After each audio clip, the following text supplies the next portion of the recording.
Mm. Yes. Hey! That is curry. This is curry. Yeah. Welcome everyone, I'm Fabian and welcome to my YouTube channel. Today I'm going to show you a very simple, traditional and easy recipe, the Jamaican curry chicken. It's also one of my favorites and I think I make a very good curry and I'm going to show you why.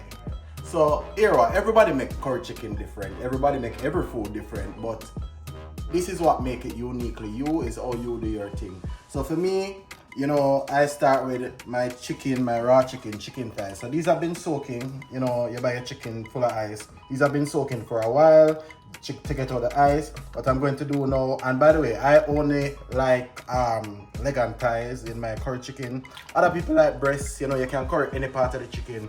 But for me, I know Jamaicans, them like, you know, chicken back, chicken foot. I like those too, but when I want to like a nice, soulful curry chicken, I use really chicken thighs and legs. So I'm gonna cut these up. They're soaking in vinegar right now and some little lemon water. And I'm gonna cut these up and then show you how I cut it up. Because guess what? I really think curry chicken need to eat small. You have to cut it up small. I'm not in the big piece of meat them. So they can fight me after that. But curry chicken need to cut up small. So stick and stay. I'm gonna show you the ingredients what I'm gonna use after.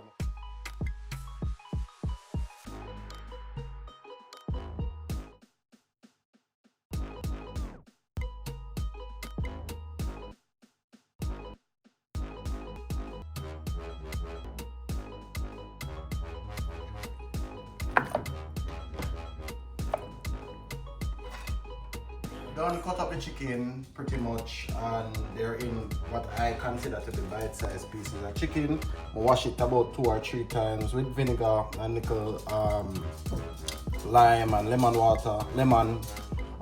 So now this is the size of the chicken that I am going to be currying. Now for the ingredients, what's interesting is that so I live in Massachusetts and a lot of the Jamaican seasonings are not really accessible here.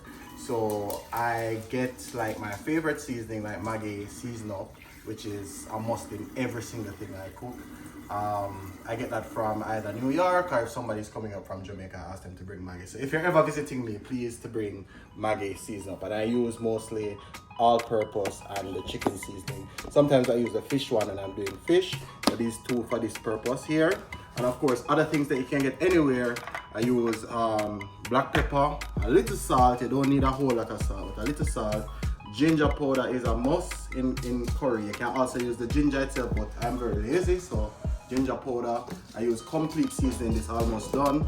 I use red pepper flakes. You can use a scotch bonnet, but of course you hardly get that here. Sometimes you do, but this I think works very well, and it, you know, I can control the heat of the thing. Garlic powder, thyme. You can use a fresh thyme if you want, but this works fine for me. And of course, better pack curry is a must. I have more, but this is enough for what I'm going to do. But better pack curry is a must. One of the things that I'm like mixing curry flavors, because sometimes curry flavors give a different taste, so I mix it a lot with Jamaican choice curry, put a little of this, but this is always the leading curry that I use. And then turmeric is also a good ingredient that always bring up the color, bring up the flavor. So turmeric is a good addition. So now I'm just gonna show you how I pretty much dump all of these seasonings onto the chicken. And no one gonna ask me what the measurement. I don't know what the measurement, you just do it till you feel it in your soul. You know what I mean? Eh?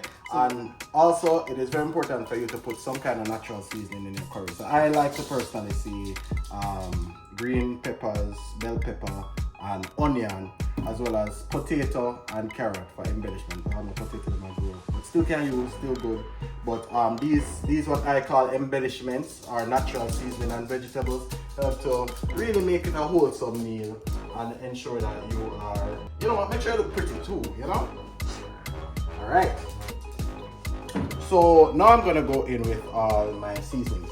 Pretty much I like to start with my garlic. I don't know why. I feel like once garlic is in something, it gets to the flavor of the chicken. And this is about 5 pounds of chicken, so I make sure that I dump them on, I give it a good amount on it.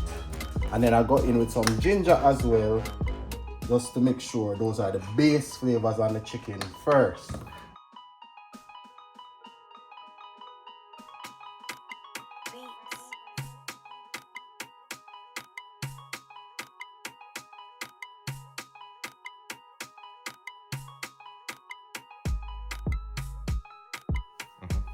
And I have my black gloves on. Pretty much you just mix everything. Oh, by the way, you can put a little oil on the curry in order to get the seasoning to seep down into the meat a bit.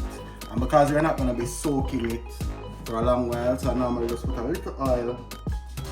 So that's about 2 tablespoons of oil. I'll say it's 5 pounds of meat.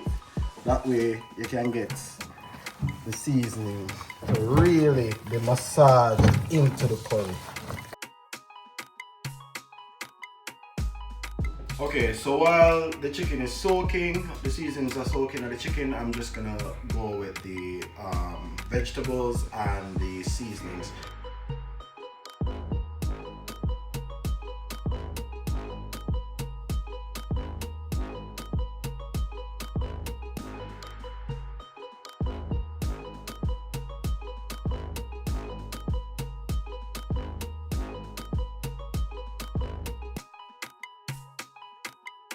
Here we have the diced embellishments, vegetables, and natural seasonings that will be going into the curry. Alright, so guess what? You can't be a Jamaican and you don't have a Dutch pot in your house. So for me, I feel like the Dutch pot cook the food better. So I have 2 nice Dutch right here. I feel like for this amount of chicken, I'm going to use the bigger one so that everything gets its sauce. You have to have a Dutch in your house. So here we go. Big nice Dutch pot. I don't know what ounce is this, but it's called I'm new, so I got it here. Selling Walmart, selling a lot of places. They're very popular. Now the main thing to do when cooking curry is that you are gonna have to do what we call burn the curry. So for 5 pounds of chicken, this is like half a cup of oil. I'm gonna put here. Right, half a cup of oil, and you're gonna make the oil hot, and then you're gonna burn the curry. And I'm just gonna burn the better part curry. This is where I keep my different seasonings. As you can see, it's a mess right now, but this is a, what do you call that, something? A pantry, a very little pantry where the drawers pull out so I can get like my different seasonings and stuff. Up here says I messed up more tin stuff and sauces down here and things that I use, rice stuff. But yeah, not a lot. I really want a bigger pantry, but that will come in time. So the pot is being, the pot takes maybe around 2 minutes or so to get hot. Once the pot gets really hot, then, but please don't touch the oil to test if it's hot. But once the pot gets really hot, you can go ahead and put in your curry powder so that it's burned. You burn your curry. So you start putting in your chicken. And just distribute it all over the pot.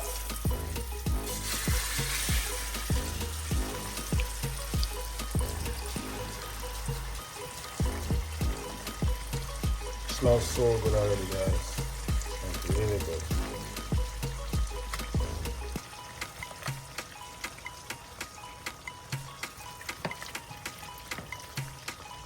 And what you're gonna do is try to get the curry like braised a bit, like, you know, get it a little burnt. It's not burnt, but like a little color on the curry.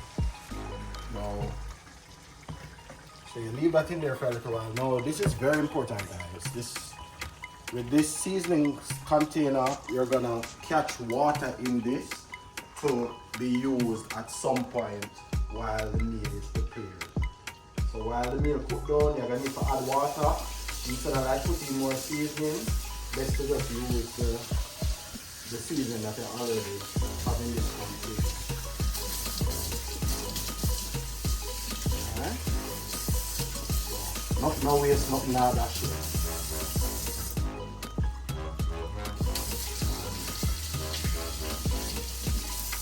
little bit of this water here. Okay. Alright, so after I put in the chicken has been in there for about maybe 4 to 5 minutes. So you know it has started to color up on one side. What you do is pretty much just turn the chicken. So as you notice, each side is kind of getting a little brown. You want to get the sides cooked, and that's before you cover it. See, it's also springing a lot more juices from the chicken, which is what you will see. The chicken is gonna cook in its own juices. As you can see, you just try to turn the different pieces so that it gets brown and that all the bone juices or the blood comes out while it's cooked.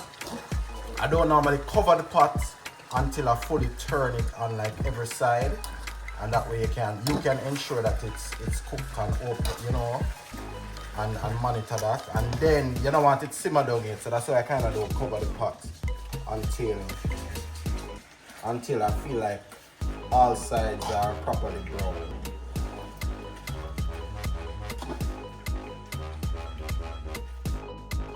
Alright, so I've been turning it for the last maybe 10 minutes.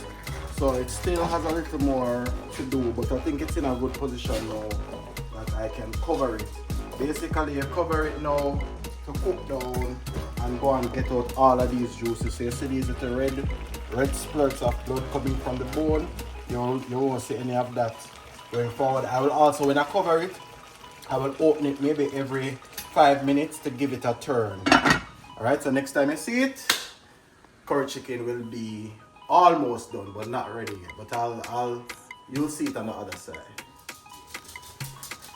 Bubble patter bubble, bubble patter bubble, bubble patter bubble, bubble patter bubble. Alright, so as you can see, what I try to do now is just make sure everything it's very tender, very succulent, still not cooked down fully, but you just wanna shift it around so that it's properly cooked. You can see the pot that a lot of you, I have not added any water to this. This is all juices from the chicken itself. I'm gonna add some more water.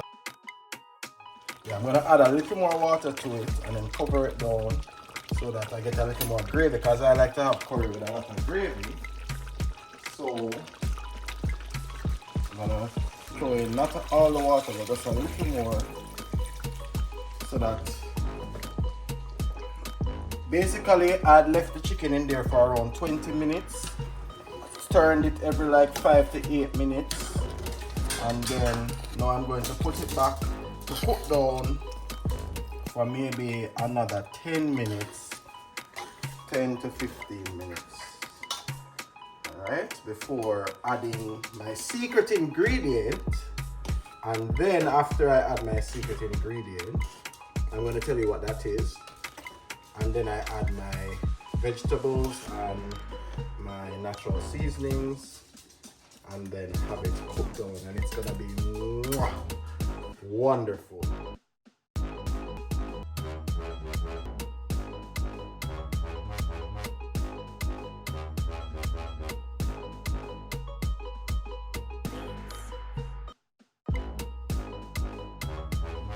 My secret ingredient is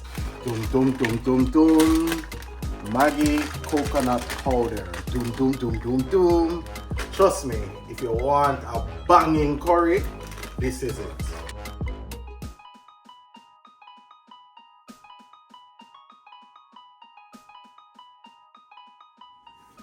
Alright, so it's been around 10 minutes, so now it's time to check to see how the coconut milk, which is my secret ingredient, how it really did for the curry. Wow. Isn't that pretty? It's a nice pretty color, look at that. Nice, rich. Wow, it smells so good. You can just smell the coconut milk in it. Like it smells creamy, it smells delicious. Nice. You can see the spices same way. This is exactly how I love my curry. Now I'm gonna do a little taste test first before I put in my final ingredients, just to make sure it's it's what I want it to be.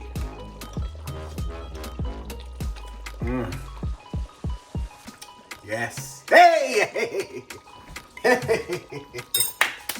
That is curry. This is curry. Yes.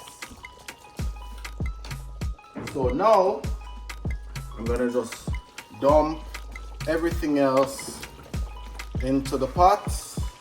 The onions, the sweet pepper, the carrots, and the potatoes.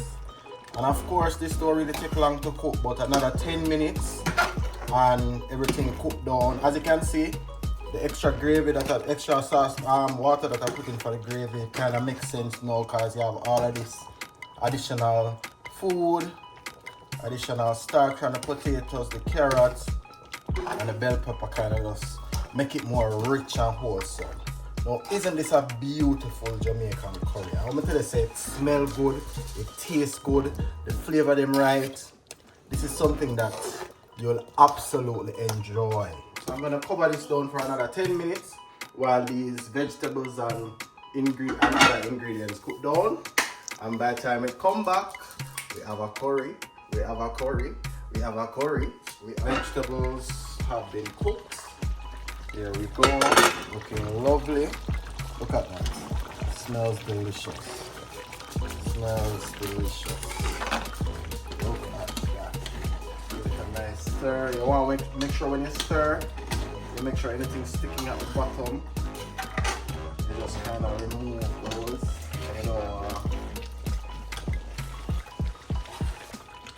There we go. As you can see, the color is rich. This is done, and how you can test if the vegetables are done, you just stick a fork through the potato. It goes right through very easily. So you see it break up very easy. So that's how you know that it's done. As you can see, the chicken, it's getting so succulent that it's even falling off the bone, but it's still intact, so it's at the right stage of readiness. Right? So this is a good, juicy, tender, succulent curry chicken, lots of gravy, and we can plate this and eat it with rice. You can eat it by itself because it has vegetables and potato in it. You can eat it with Jamaican boiled dumpling and ground provisions like yam and banana and dasheen and those things. I like to eat it with just some nice white rice.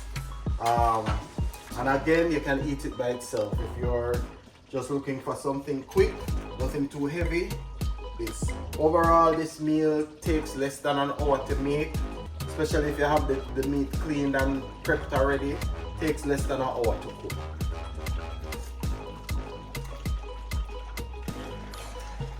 Right level of spice, right level of just flavors coming in.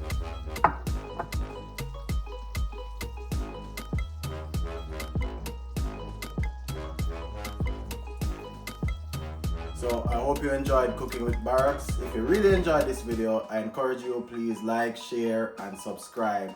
Please, and comment in the comments. Let me know what you want to see me cook next. I will cook anything Jamaican, any type of meal. I will try to figure it out and cook it. So join me next time for the next video. And by the way, on this channel, we do anything. It's not just cooking. It's gonna be cooking, it's gonna be decor, it's gonna be anything that's a part of my life. Thank you for watching, and see you next time.